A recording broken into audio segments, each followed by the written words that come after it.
दुलाराय बर' फरायसा आफादनि 29थि बोसोरसालिया जथुम्मा बेयो मैयानिफ्राय दिनैसिम सोलिगासिनो दं। बेयो दिनैनि जे हाबाफारि बे फुंनि समाव जों आरज मेथाइ खनबाय, बिनि उनाव जों गोथार फिरफिला एबसुनि फिरफिलाखौ उरायहोबाय आरो बे एबसुनि फिरफिला उरायहोखांनायनि उनाव जे मुंख्लंफोरनि मुङै दान्दिसे बिबार बावनाय, बे बिबार बावनाय हाबाफारिखौ जों जाफुंहोबाय। दा जोंहा 12 बाजियाव गेवलां मेल दं। बे गेवलां मेल हाबाफारियाव जोंना दुलाराय बर' फरायसा आफादनि जे एसिस्टेन्ट नेहाथारि जे दिनेश ब्रह्म सार बिथाङा फैगोन आरो बेजों लोगोसे जोंना गोबां लकेल इन्टेलेक्सुयेलफोर दङ आरो जोंना 28 नं जों कन्स्टिटिउसननि MLA जिरन बसुमतारी सार दङ।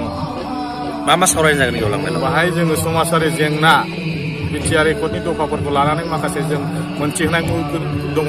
जोंहा मा बिटिआर एकर्डनि दफायाव फैफानाय बेफोर मा जाफुंसारखो आरो जोंहा समाजारि जेंनाया गोबां जेंनाफोर जानानै दं, बेफोरनि सायाव सावरायगोन। जों सांग्रांथि जानांगौनि थाखाय सावरायगोन आरो जोंनि जे बड'फानि जे गेरेमसा माहारि दानांगौनि थाखाय हाबाफारि लानाय बेफोरखौ बोरै मावोबा जों जाफुंसार होनो हायो बे हाबाफारिखौ रायलायनाय जागोन। रायजोफोरखौ मा खावलायदों? रायजोफोरखौ आं खावलायदों। दा बेनिखायनो रायजो राजाफोरखौ दिनैनि जे गेवलां मेल बेहाय लैहोर फैनानै बे हाबाफारियाव बाहागो लाफैयो आरो जोंनि बर' हारि दानायाव जोंखौ मदद होफैयो।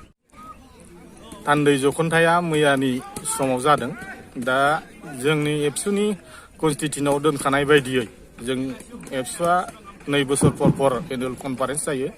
गोजाम बोदोनखौ सिफायनानै गोदान बडि दाफिननाय जायो। बे सिगां बडि दाफिननायनि सिगां जोङो 2 बोसोरनि थाखाय आफादगिरि नेहाथारि दाफुंनायनि सिगां जोङो 2 बोसोराव मा मावलांगोन बिथांमोनहा, बेनि थाखाय जों बिथांखि लानाय जायो। दा बाहाय जोङो गोबां बिथांखि लानाय जादों। गिबियावनो जोङो समाजारि जेंना जेरै खोमसि फोथायनाय, उन्दै बैसोआव हाबा जानाय बेफोरखौ मोजाङै जाफुंसारहोनो एबा बिसोरखौ फोजोबनो थाखाय जों बे थिरांथाखौ लानाय जादों आरो बांसिनै जोङोहा एबसुनि थांखियानो जा एबसुनि जन्म जानायनि जे थांखियानो जाहैबाय सोलोंथाइ बिथिङाव खामानि मावनाय, सोलोंथाइ बिथिंखौ सांग्रां बानायबाय। बयबो बर' सेंग्रा सिख्लाफोरखौ एबा बयबो मानसिफोरखौ नों लेखा गोरों खालामनायनि थाखाय बे बिथांखिखौबो जों लानाय जादों।